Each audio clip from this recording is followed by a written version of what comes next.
Merci de nous retrouver pour votre rendez-vous sur France 3 Limousin, dimanche en politique.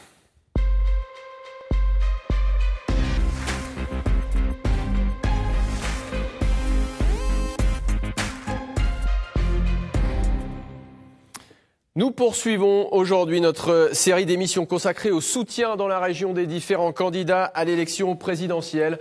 Ce dimanche, je reçois Agnès Tarazo. Bonjour, vous êtes secrétaire départementale du Front National en Corrèze et conseillère régionale. Vincent Gérard, bonjour. Vous êtes secrétaire départemental du Front National en Haute-Vienne et conseiller municipal à Limoges et conseiller régional. Et Martial Môme, bonjour, secrétaire départemental du Front National creusois. Et vous serez le candidat aux législatives en Creuse, aux prochaines législatives. Donc on est ensemble pour comprendre. Le Front National Limousin est-il en ordre de marche derrière Marine Le Pen? C'est le thème de cette émission ce matin. Nous allons évoquer les principales propositions du FN, la personnalité de Marine Le Pen et votre regard sur cette campagne. Mais avant cela, c'est la tradition dans cette émission, biographie rapide de votre candidate. Marion Anne Perrine Le Pen, c'est le vrai nom de Marine Le Pen, est née le 5 août 1968 dans les Hauts-de-Seine, fille de Jean-Marie Le Pen. Elle adhère au FN à l'âge de 18 ans. Elle est avocate. En 1998, elle obtient son premier mandat de conseillère régionale du Nord-Pas-de-Calais. En 2004, elle devient députée européenne.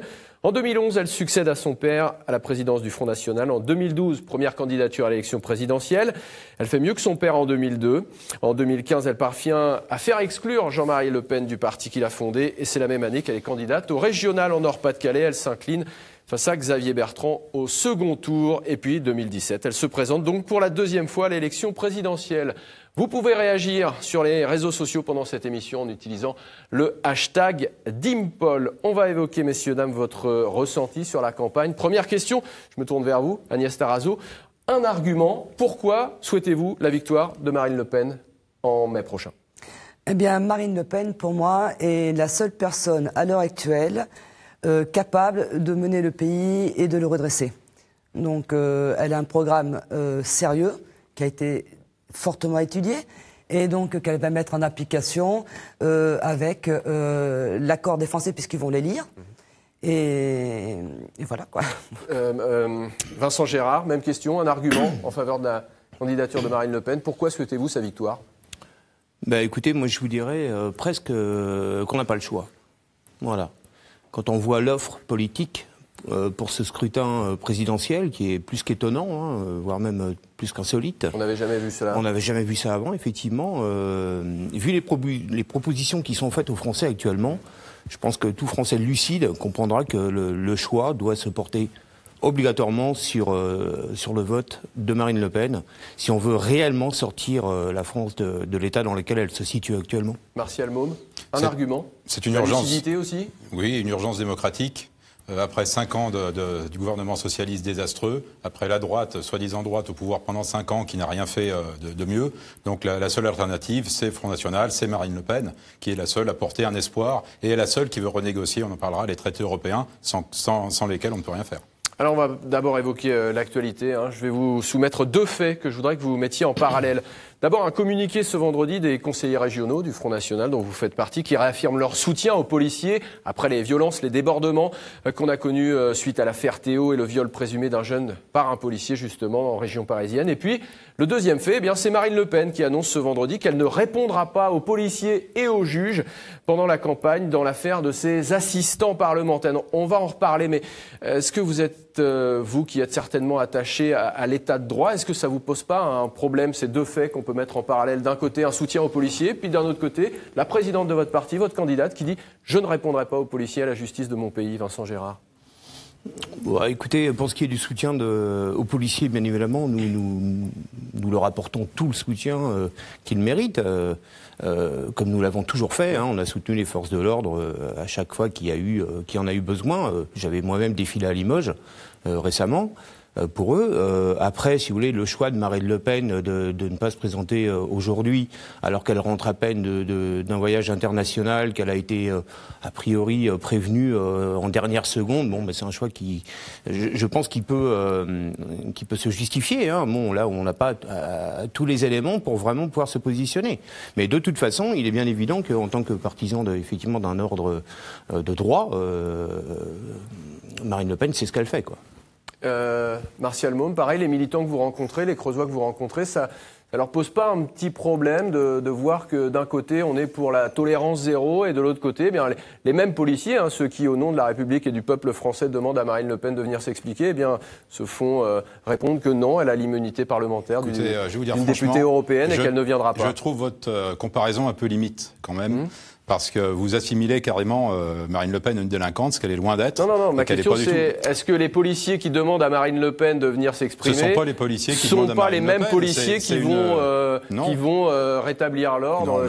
Vous mélangez des choses qui n'ont rien à voir. Ce ne sont pas les policiers qui demandent. C'est d'abord une justice plus ou moins instrumentalisée par l'Union européenne et par le pouvoir. Voilà et ce que les gens ressentent aussi.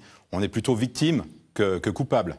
Alors on aura l'occasion d'en reparler, mais Madame Tarazo, sur ce sujet, alors, Marine vous Le trouvez Pen... aussi que les policiers qui demandent à Marine Le Pen de venir s'expliquer sont instrumentalisés par le pouvoir politique?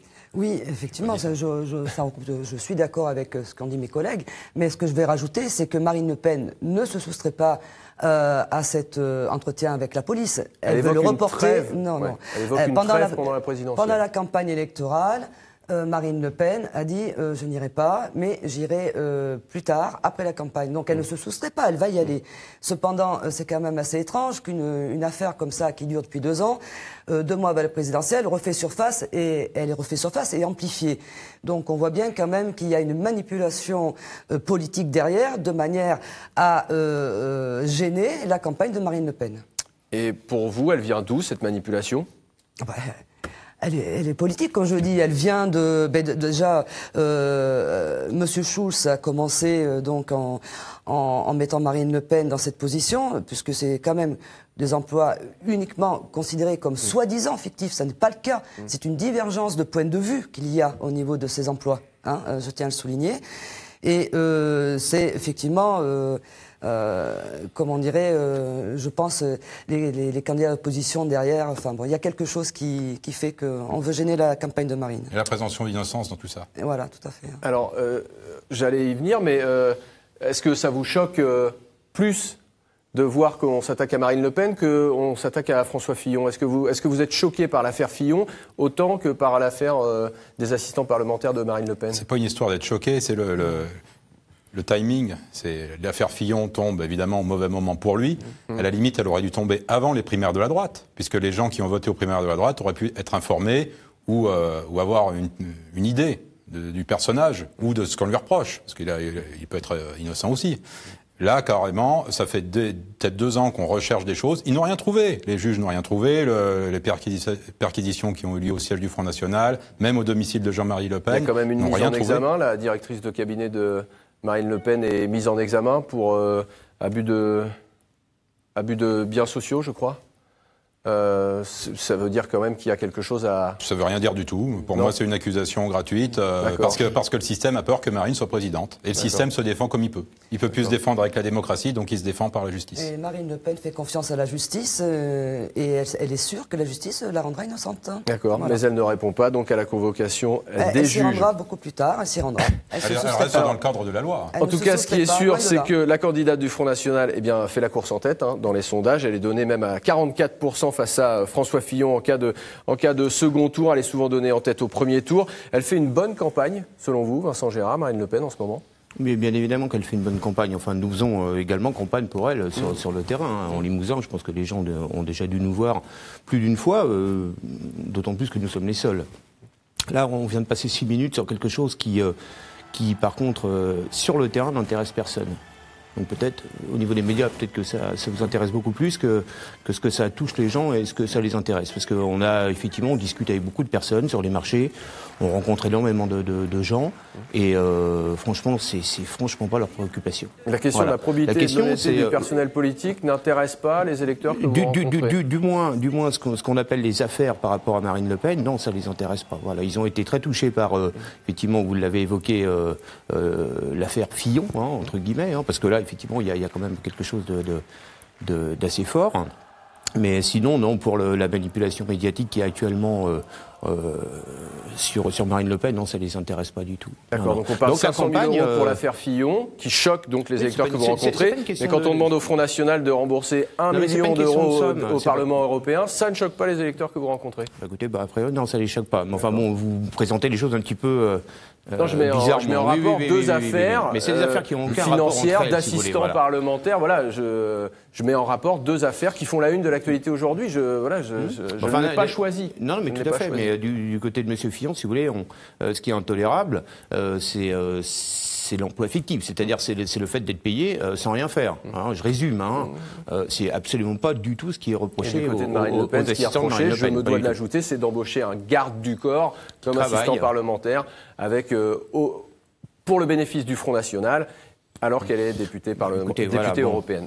Voilà. On va clore cette page parce que la question qu'on se pose et qui nous intéresse et qui intéresse nos téléspectateurs limousins, c'est est-ce qu'on va voir Marine Le Pen en Limousin? Est-ce qu'il y a un déplacement de prévu Écoutez, connaissant l'attachement de Marine Le Pen pour la ruralité, je serais emmené à vous dire qu'effectivement, je n'imagine pas qu'elle ne puisse pas faire une halte en Limousin durant la campagne pour la présidentielle, bien évidemment. Donc nous la verrons.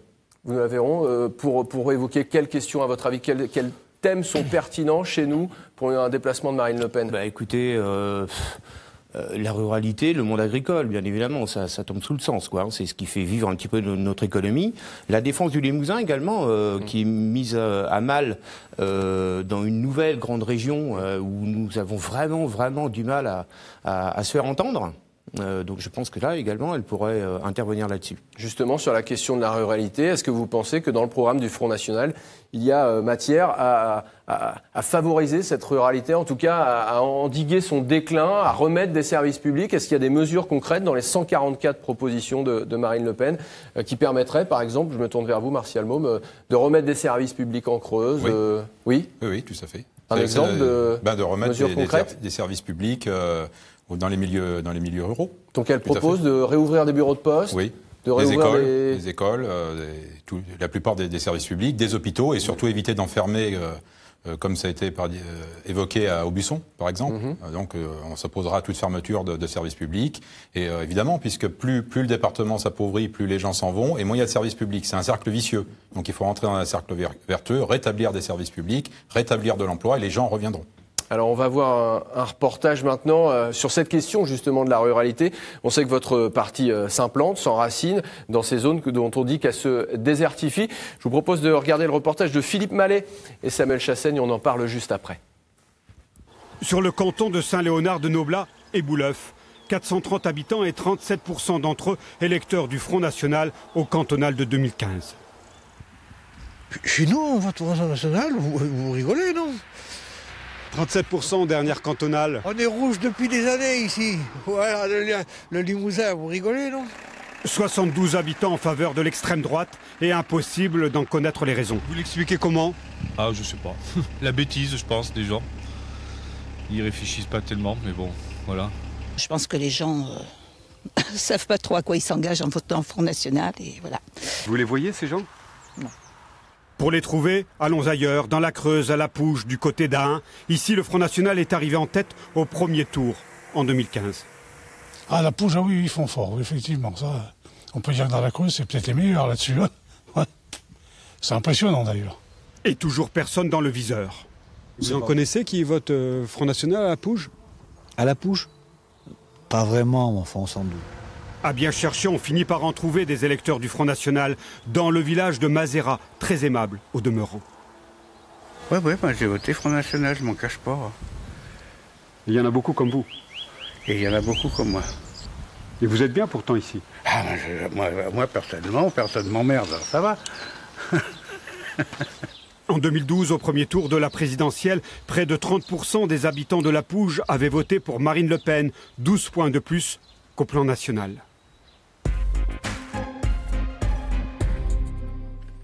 Voilà, retour dans Dimanche en politique. Messieurs, dames, si j'ai bien compris ce que vient de dire le dernier intervenant dans ce sujet, en gros, personne ne l'emmerde et il a envie que ça dure. C'est ça ce que vous entendez, en gros, en milieu rural, où il n'y a pas non plus d'importants problèmes de délinquance ou d'immigration. Certes, il y a du chômage, mais dans ces endroits tranquilles, on a envie que ça reste tranquille. C'est ça le moteur du vote FN en milieu rural? Agnès Tarazo?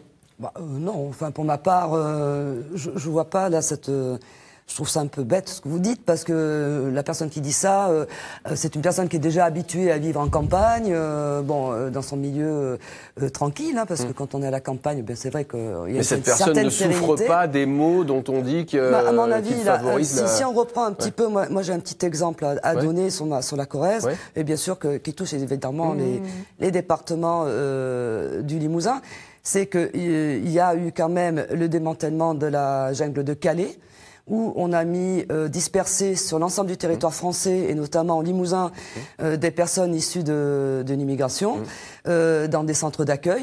Et j'ai assisté personnellement à des réunions quand le maire annonçait ça à sa population. Je peux vous dire que nombre de personnes dans ces villages n'étaient pas contents du tout. D'accord. Voilà, ces gens sont là depuis octobre. Qui peut, sur ce plateau, citer un débordement, un événement, une incivilité liée à l'arrivée de ces personnes? Il y en a près de Limoges, à Saint-Léger-la-Montagne. Voilà, je cherchais le nom. On a vu que depuis octobre, on n'entend pas parler de ces gens. Ils ne sont pas fait remarquer. Donc du coup, est-ce que ça ne vient pas invalider les craintes des habitants avant, Martial Môme? Je ne sais pas, peut-être qu'il y a eu des faits divers, peut-être qu'ils peuvent être cachés par les médias, parce que là je vois le reportage. Donc la justice est instrumentalisée, les médias cachent les faits divers. Écoutez, le reportage que vous venez de faire, déjà ils nous ont traité d'extrême droite. Ce qu'on récuse, déjà, c'est pas correct. Ça, c'est un mot que vous ne voulez plus entendre. Non, on veut plus l'entendre. On veut plus l'entendre. Personne chez vous. Et après, il va voir le monsieur, il dit voilà, le monsieur il vote Front National, mais quand même il est sympathique. Alors il s'en allait sans doute avoir un type, un monstre, je sais pas. Bon. Tout ça pour dire que les gens sont conscients du phénomène de l'immigration massive. Et même s'il n'y a pas de problème en Creuse ou dans le reste du Limousin, bien qu'il y en ait quand même pas mal à Limoges, hein, j'ai vu ça dans le bulletin municipal il y a quelques temps. Ouais. Non, mais de population immigrée tout de même. Ils savent, les gens savent que le but de l'Union européenne, c'est de plus en plus de migrants et de les disperser de plus en plus en ruralité. Donc ils s'attendent à ce que ça arrive chez eux, même dans leurs petites communes. Et c'est arrivé dans quelques communes. Et même si ce sont des gens paisibles, on ne sait jamais. Il y a des gens qui paraissent paisibles et puis qui s'avèrent être des terroristes. On constate une volonté de renouvellement du personnel politique dans cette campagne. Est-ce que vous pensez que Marine Le Pen, elle peut en faire les frais aussi? Exit Alain Juppé, exit Sarkozy, exit Manuel Valls. Marine Le Pen, c'est la deuxième fois qu'elle se présente. Ça fait 20 ans qu'elle est dans le paysage politique. Vous pensez qu'elle pourrait aussi subir ce... Elle est beaucoup plus jeune. Elle n'a jamais été au pouvoir. Moi, je voudrais faire une précision sur le sujet d'avant, parce que vous ne m'avez pas interrogé sur la ruralité. Effectivement, le fait de dire oui, mais ce monsieur, effectivement, il n'y a pas d'insécurité, il n'y a pas d'immigration en campagne. Le problème n'est pas là. Le problème dans la ruralité, c'est l'extrême précarité, l'extrême pauvreté. On a encore eu très récemment, là, il y a le suicide d'une jeune agricultrice. On en a continuellement. Donc il y a une réelle misère. Vous voyez, il ne faut pas juste uniquement dire je ne comprends pas, les gens votent Front National alors qu'ils n'ont pas d'immigrés et qu'il n'y a pas d'insécurité. L'insécurité, elle est extrêmement présente.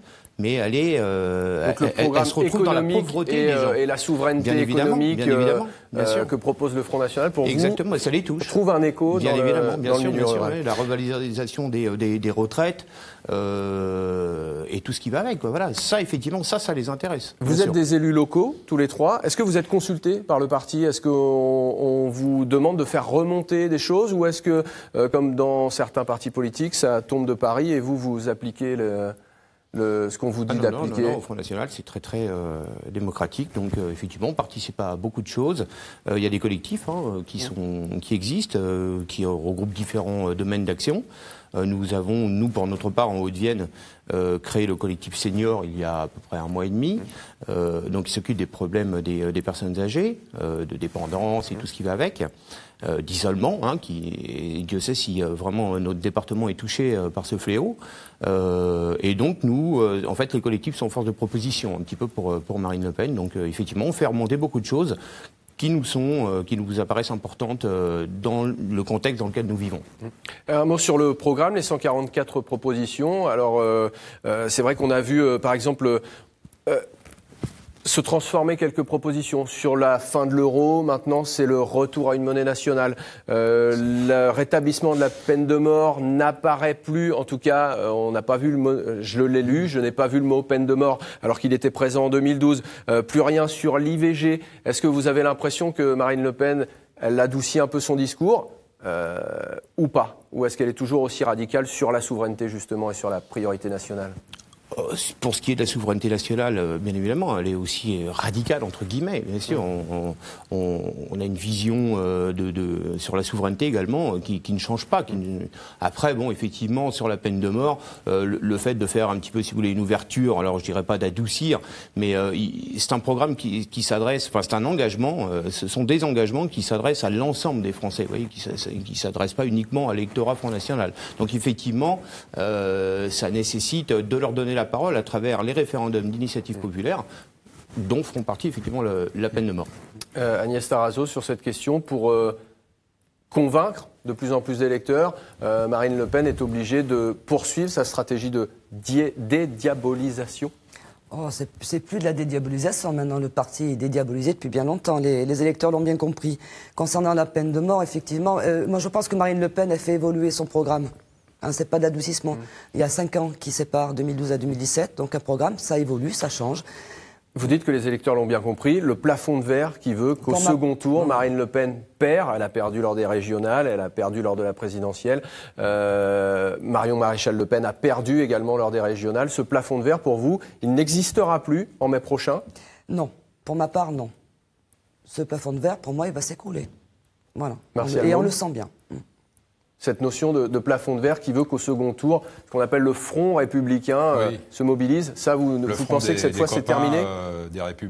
Du Parti républicain, PS, enfin tous contre nous. Voilà. Personne ne force les électeurs à voter contre le Front National. Hein. C'est quand même les électeurs qui choisissent pour l'instant. Ils se sont toujours au second tour mobilisés pour la défaite du Front National, si je peux le dire comme ça. En tout cas, ils ne se mobilisent pas en masse. En général, il n'y a pas de report de voix au second tour pour le Front National. C'est quand même une question que vous devez avoir en tête. En général, on fait beaucoup plus au second tour, toujours de plus en plus au second tour qu'au premier tour. Et au fur et à mesure des scrutins, c'est de plus en plus frappant. Je pense que les gens ouvrent les yeux, enfin. Et puis au premier tour, les sondages nous donnent en tête, mais Marine fera peut-être beaucoup plus. Et en plus, au second tour, on ne sait pas contre qui on sera. Ça, il y a au moins trois possibilités, c'est vrai que peut-être 4. Le champ politique est reconfiguré comme jamais dans cette élection présidentielle en 2017. Des alliances assez bizarres entre quelqu'un qui critiquait M. Macron et qui maintenant s'allie avec. Il y a des choses assez bizarres. Alors, si vous nous rejoignez en cours d'émission, je vous rappelle qu'on parle du Front National. Aujourd'hui, le Front National Limousin est-il en ordre de marche derrière Marine Le Pen? Martial Môme, le Creusois, est notre invité. Agnès Tarazo, corrézienne, est notre invité. Et Vincent Gérard, le Haut-Viennois, est également sur ce plateau. Vous pouvez réagir en direct sur les réseaux sociaux avec le hashtag #DimPaul. On va revenir à une question locale. Je me tourne vers vous, Vincent Gérard. Qu'en est-il de cette plainte déposé contre vous pour la LICRA après une tribune polémique dans le journal municipal? Vous êtes poursuivi pour incitation à la haine raciale et ça aussi, ça fait partie de l'actualité. Ça aussi, ce sont des affaires qui reviennent autour du Front National. Alors, est-ce que vous avez un... Oui, moi je vais vous dire tout de suite, ça va être assez rapide. Vous parlez d'une affaire, il n'y a pas d'affaire, étant donné qu'il y a eu effectivement un dépôt de plainte. Jusqu'au jour d'aujourd'hui, il n'y a pas eu d'enquête. Rien ne dit qu'effectivement que le procureur de la République décide que cette plainte soit recevable. Donc là, on parle d'un non-événement, si vous voulez. Faire parler de soi, comme l'a fait la LICRA, qui n'existe pas autrement, en essayant effectivement de lancer une plainte qui, elle-même, de toute façon, d'après tous les spécialistes, n'est pas recevable, étant donné que le texte en question n'est absolument pas discriminant. Vous aviez écrit, je me permets de citer, un de nos nouveaux habitants, invité par nos gouvernants, logé, nourri, blanchi, aidé, soigné, le tout gratuitement, avec en prime un peu d'argent de poche. Oui. Oui, mais s'il faut le réécrire, je le réécrirai, il n'y a pas de problème. Hein. Ça ne vous semble pas stigmatiser une catégorie de la population? Absolument pas. Mais à la limite, je remercierais presque la LICRA, vous voyez, parce que les gens qui ne l'avaient pas lu l'ont lu. On a été débordés, nous, à notre standard, si on peut dire, par rapport à tous les appels de soutien que nous avons reçus. Et très franchement, dans tous les gens que j'ai pu rencontrer, avec qui j'en ai parlé, ça n'a choqué personne. Voilà, donc c'est une non-affaire. Je vous dis absolument. Enfin, moi, j'ai absolument aucun problème avec ça. Il n'y a pas de poursuite actuellement. Il n'y a absolument aucune poursuite. Et la plainte sera très probablement classée sans suite. Il nous reste 3 minutes d'émission. Je voulais qu'on évoque les législatives Vous serez candidat, Martial Mauve, vous avez déjà été candidat en 2012 aux législatives, vous serez candidat? Vous avez annoncé que je serai, je suis candidat à la candidature et je dirais le candidat logique, mais je n'ai pas été encore officiellement investi. Voilà, le Front National est prudent, ne veut pas faire comme les Républicains en Creuse qui ont investi pour désinvestir, furent finalement parachuter quelqu'un d'autre. J'allais vous demander si la division de la droite creusoise, vous pensez en bénéficier? C'est probable. C'est probable, évidemment. On ne sait encore pas si la droite va avoir un candidat ou deux. À gauche, ils sont déjà 2 ou 3, voire 4. C'est tout à fait possible. De toute façon, quel que soit le candidat en Creuse, il vise le second tour. Agnès Tarazo, vous serez candidate en Corrèze? Alors écoutez, je suis candidate à la candidature. Hein, mais nous serons certainement que mi-mars, on ne sait pas encore, quand la commission d'investiture, quand est-ce qu'elle va donner la liste des candidats. Nous, pour l'instant, nous nous concentrons sur la campagne de Marine Le Pen, c'est notre principal objectif. Les législatives viennent qu'après, donc il n'y a pas urgence, et les candidats seront dévoilés en temps voulu. Vincent Gérard, vous serez candidat en Haute-Vienne? Écoutez, je suis candidat pré-investi actuellement. Voilà. Donc candidat à la candidature? Si vous voulez. Voilà. Sur une circonscription qui est différente de celle qu'on me prête. Voilà. Rapidement, et là encore, on va parler de Marine Le Pen. Cette visite au Liban, où elle a refusé de porter un voile, je voulais vous demander si l'image de Marine Le Pen voilée vous aurait choqué. Personnellement? Oui. Oui. Oui. Tout à fait. Oui, donc vous la soutenez dans l'image d'une femme voilée me choque. Ouais. L'image d'une femme voilée me choque. Et l'image des femmes en général, puisque je suis une femme, Marine Le Pen, me choquerait tout particulièrement. Donc quand Marion Maréchal Le Pen tweetait à Rome, fait comme les Romains, sous-entendu les musulmans vivant en France doivent appliquer le mode de vie à la française, ça c'est un argument qui ne passe pas. Ça n'a rien à voir. C'est pas une immigrée au Liban, c'est quelqu'un qui est en visite. Et le Liban, c'est un pays laïque, c'est pas un pays musulman. Tout à fait. Une dernière question. Est-ce que l'un de vous est allé voir le film Chez nous? Non. Est-ce que vous avez l'intention d'aller le voir? Non plus. Non plus. Pourquoi? Vincent Gérard. Écoutez, parce que bon, déjà j'ai très peu de temps, et si je dois aller voir un film, c'est un bon film. Voilà. Donc vous ne l'avez pas vu, mais il est mauvais. Mais écoutez, j'ai vu les extraits, et puis en plus la presse est unanime pour dire que c'est un navet. Ça vous intéresse pas de savoir ce qu'un cinéaste... Si, moi ça ne me dérangerait pas de le voir. Ce qui me dérangerait, c'est de payer pour le voir. C'est ça. D'accord. Le voir gratuitement, je suis preneur, mais je ne vais pas payer. On me dit qu'il existe des systèmes sur Internet où on peut voir les films. Voilà. Merci en tout cas à tous les trois d'avoir accepté l'invitation de France 3 Limousin. Merci aux internautes qui nous ont suivis sur Facebook. Émission à revoir sur notre site internet la semaine prochaine dans Dimanche en politique. La dynamique Macron avec des représentants d'En Marche en Limousin. Dans un instant, votre édition régionale présentée par Cécile Gauthier. Excellent dimanche sur France 3.